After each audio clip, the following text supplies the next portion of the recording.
I was told by the FBI in November that I'm being physically monitored on campus by agents of the CCP. I recently also got a phone call right after I went out for dinner with my sisters. The caller switched to Mandarin and asked me whether or not I had finished eating dinner. This man named Charles Chen approached you on the internet? Yeah, exactly. Charles Chen reached out to me on Instagram. We had a lot of mutual followers on Instagram. He had photos of himself at Stanford, so I really thought he was another Stanford student. It very quickly became weird. He offered to pay for me to go to China, and he sent me a screenshot of his bank account to prove that he could afford it. He sent me videos of Americans who had gone to China and gotten rich and famous for having YouTube channels and being able to speak Mandarin. I found a lot of other students who had been reached out to by Charles Chen. It seemed like he'd been doing this for years and people were really put off by what he was saying, but no one had actually reported it to anyone. The Hoover Institution has an FBI contact because this kind of thing happens a lot. That's how I,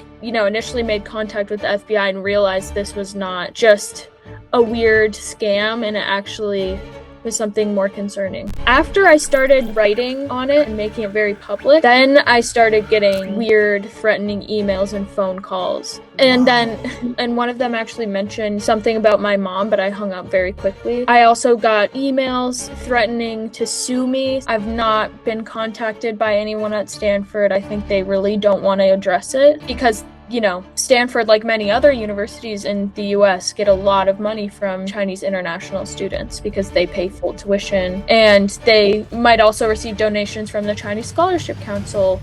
They definitely don't want to say anything.